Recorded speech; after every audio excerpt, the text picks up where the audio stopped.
Hello, my loves, and welcome back to another reading. Today I wanted to do a reading that was specifically about what is coming in for us in this month of September, this last month of summer. Well, another 20, nope. You know what? Can't math right now. It's too late at night for me. Like 19 days. It'll be 18 days, I think, tomorrow when this goes up. So, but yeah, I wanted to see what's coming in for us, what the general energy is, and how we can work with that. So, first things first, I'm going to pull some oracle cards, and I'm going to use the, oh my goodness, I can't remember. The witch's something. Hello. Words are escaping me right now. But anyway, the Letha deck. That one.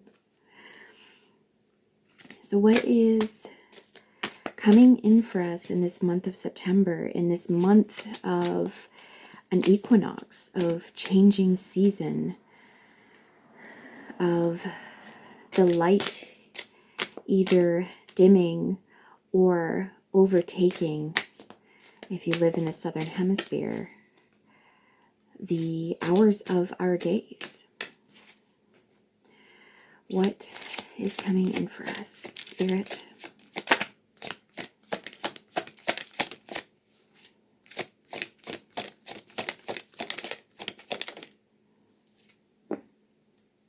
Money magic again. Hello, money magic. It is in limiting beliefs that magic goes to die.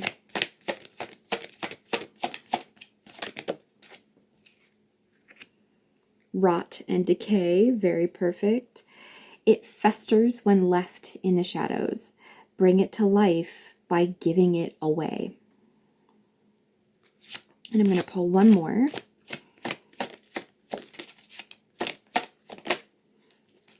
Sun magic, yes, okay. So we had these cards very recently in some of the readings here. But what I am seeing is here, very, very equinox, wheel of the year, very, very sun changing energy coming in for us, which clearly, right, we are at that time of year, at the precipice of turning into another season, as I said before. So we have money magic here. It's in limiting beliefs that magic goes to die. It festers when left in the shadows. Bring it to life by giving it away. Don't allow the power of your light to scare you into dimming yourself. So here, what is coming to me is this harvest. This is a harvest season reading. This is making sure that we do not let things go to waste here. And sometimes that means that some of our harvest is not meant for us, so that we need to give it to others. I can't possibly eat all of these dang tomatoes that I just grew this summer. There's way too many of them, and I can only make so much passata or canned tomatoes, right? I can't possibly eat all of this. I need to give it away. And in that, we have this reciprocal, sort of communal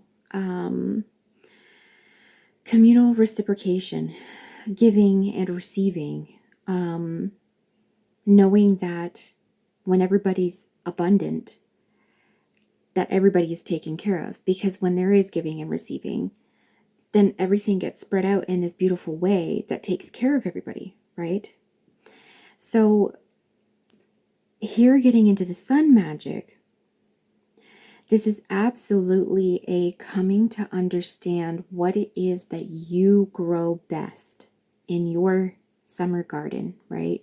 This is the thing that you have come to this life with as a gift.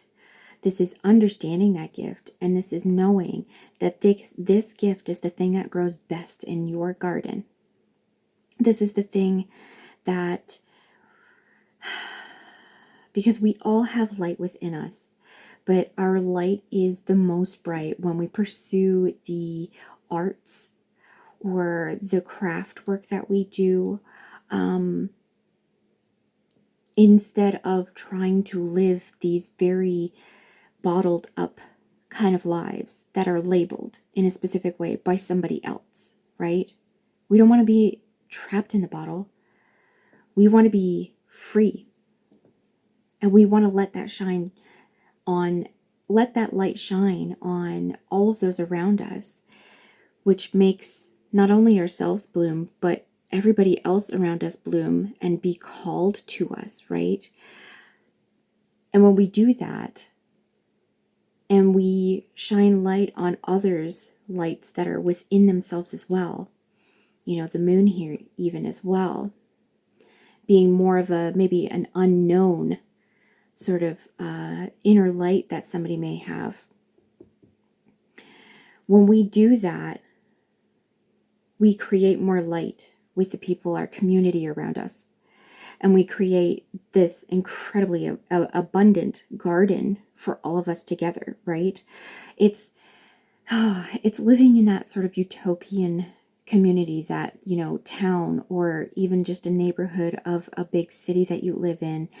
And all of the neighborhoods are like this, but where you have artists, you have artisans, you have crafters, you have people who bake beautiful bread and make wonderful patisserie, right? You have people who are performing and adding such joy and life. Like, all of these things add such joy and life. And we can't keep that bottled up, my friends. We cannot do that. We have to let it shine so that other people understand that they need to be shining as well. They need to uncork their bottles and shine as well. Otherwise, we rot and decay, right? Having light within us is a reciprocal give and receive energy. It is not meant to be kept all for the self. None of this is. And I think being human on this planet, in Earth, I think the whole point is to learn how to be in community with each other. Even when we have different backgrounds and different cultures and different foods and different music and different art and different, views, so long as they aren't awful sort of views that people should be harmed, right? When we shine our light in the way that we have come here to shine our light, we also make it easier for those of us who have been blinded by the culture, who have maybe not. I say this all the times, but sometimes I meet people who I'm like, you're just a baby soul. You haven't lived very many lives.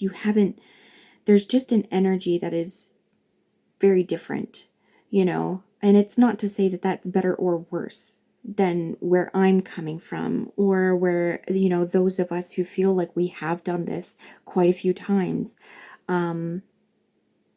It's just different, right? But that means that they can be blinded by things. They can be in the dark about things. But when the light shines, the light is within our heart space, right? It shines from our heart space.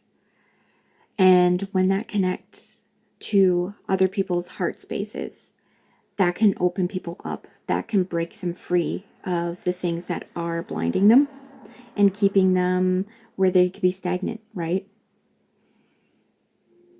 And that's just simply from doing the things that you feel called to do in this life. That's it. That's it. It doesn't have to be,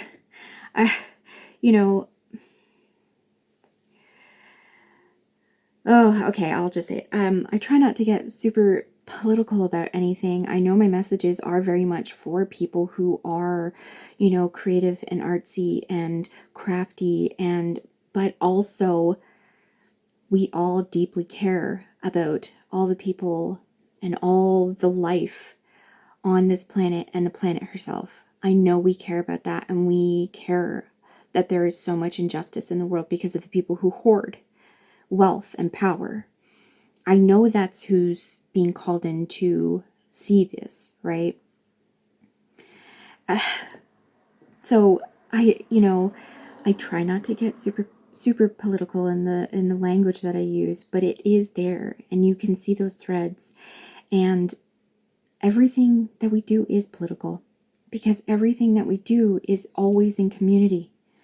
The only way you could never possibly be in community is if you were born and raised somehow without any animals to help you, without anything to help you. But that's the thing, even just to feed ourselves, we must be in community with the land around us, with the animals around us. You know, we have come here to be in community with each other. Okay? And so all the things that we do, even when we think they're not political, they are political. So shining your light is political. It is saying a big F you to everything in our society that has told you that you cannot do the thing that you are called to do, because you must be a cog in the machine to make a very small handful of people even richer. So even doing your art, you are making a statement. You are rebelling against being blinded by what they would have us be blinded by. You know, she's surrounded by lovely things, you know, flowers and things, but she's still blinded by the stuff that's been put on her eyes. She can kind of feel this magical creature here, but does she know that this magical creature here is dead? You know, that it is not living?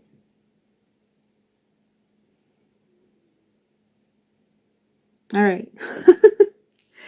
Okay, let's get some more cards here.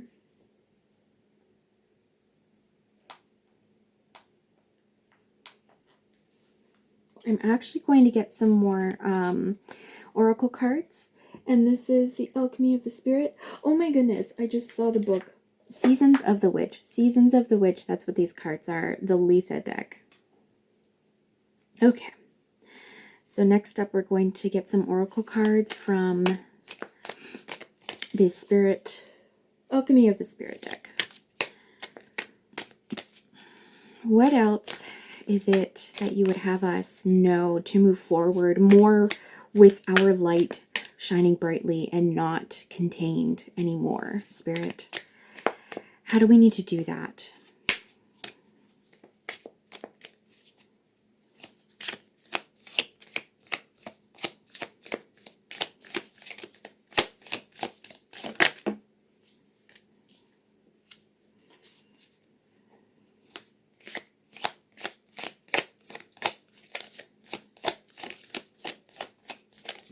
Ooh, this one really flew out.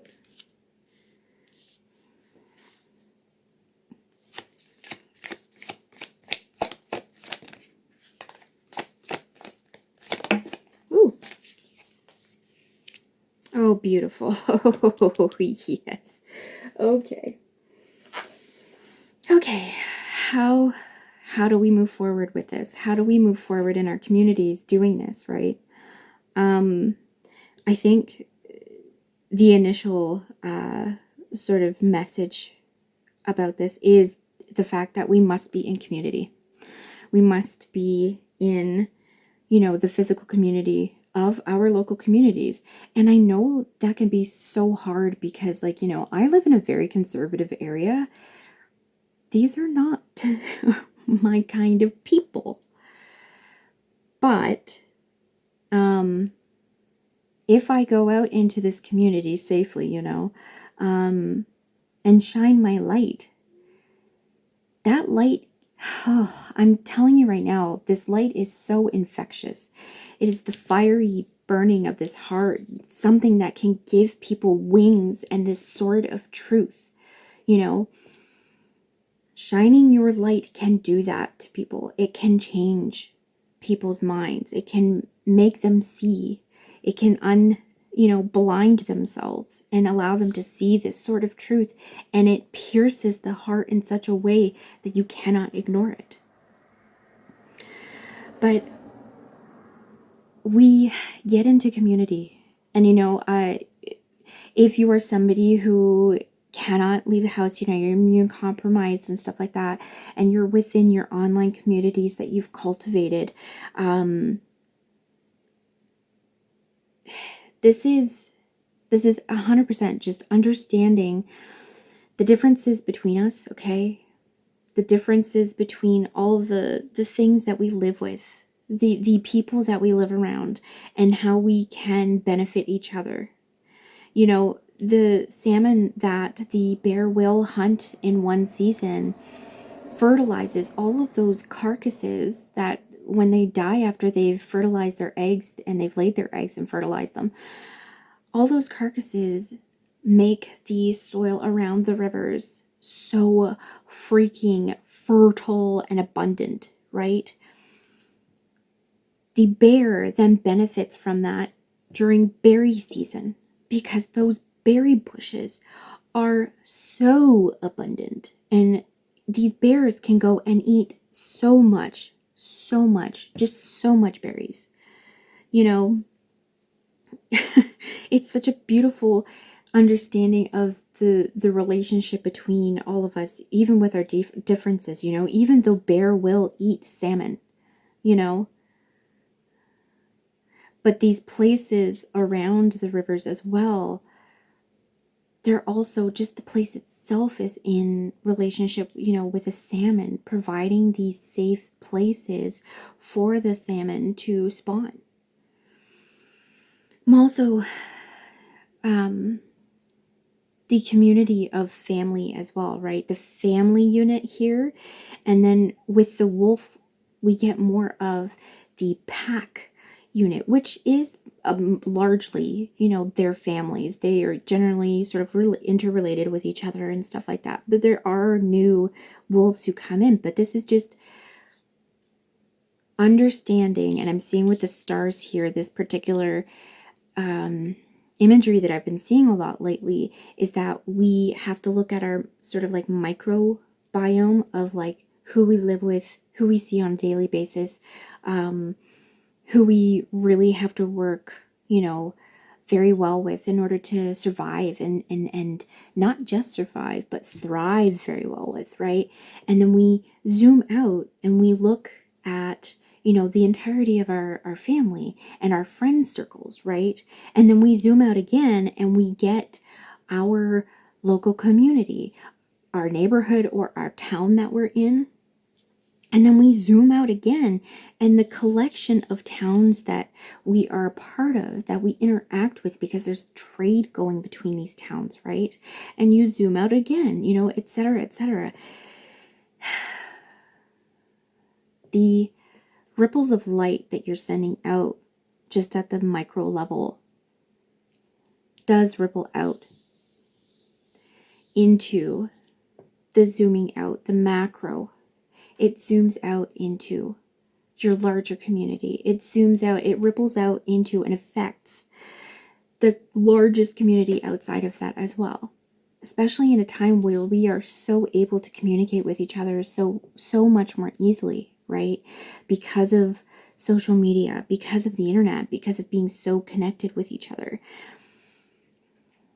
You don't understand. You don't know how powerful it is for you to live incredibly truly and to let your light shine, even if you're only doing that in front of the people that are very close by you.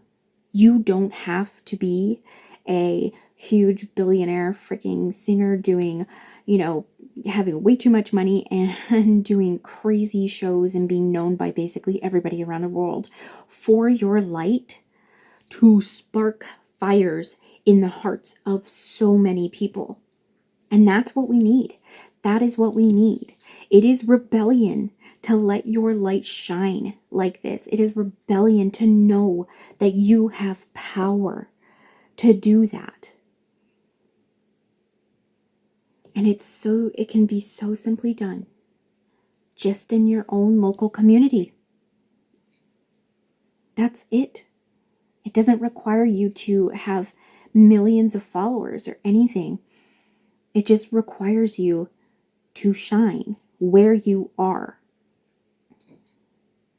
And of course, people will be called to it, because when a light shines with pure heart intention and it shines true, these wings, the feeling of flying that you get when you see, just think of your most favorite album, or your most favorite film, your most favorite book or television show.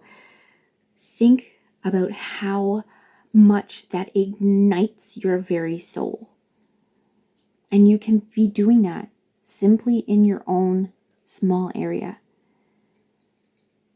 And it will ripple out. Okay.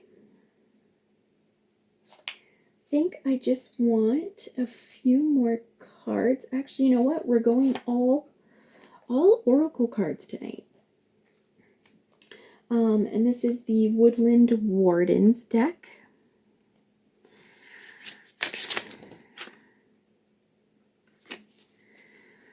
Okay, what's the final thing you want us to know for this September? Obviously, it's a very much a month of cultivating community, in seeing what it is that is within ourselves that we can give to others as well, right? But also seeing that in others too, helping them take the blindfolds off.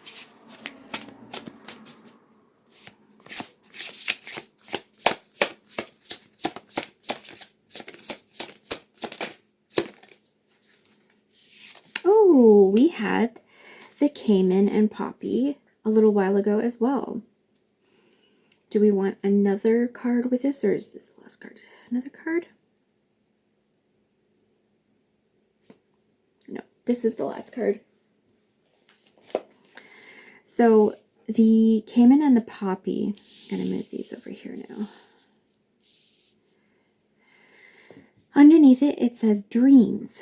So the thing about the Cayman is that it is a sort of like alligator, a reptilian or aquatic animal that kind of stays in a dreamlike state in the water until it senses that prey is near. And then it will snatch it up. And then it will just vibe, right? You can allow your dreams to ripple out around you in your waking life by being in your dreamlike state, by being in that dreamlike state that is your light. What is so think about whatever sort of thing or things that call to you, right? For me, it's music. But also storytelling, right? So think about that. How do I stay in the dream-like space, of music and storytelling, right? How do I stay in that place that makes my heart's light, my spirit's light shine so bright that it also inspires me and puts that fire into me to create my own music? How do I do that? I listen to other music that inspires me. I seek out new stuff. I have always adored film music. That has always been something that has so strongly affected the way that I connect to the spiritualness of my musicality, right?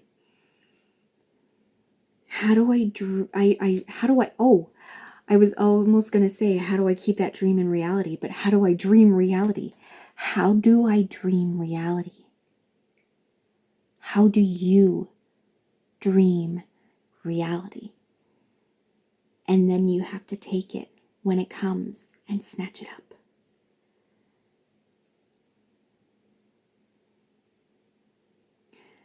Very cool message. Very cool message. I always, you know, I love doing these readings like this because I'm always like, oh, okay, well, this is for collective and whatever. This is for the people who will be drawn to this.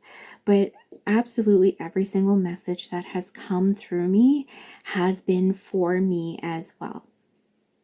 Like every single one. This is absolutely gorgeous. I hope that it resonates as strongly for you as it does for me. And I will see you in the next one. Bye-bye.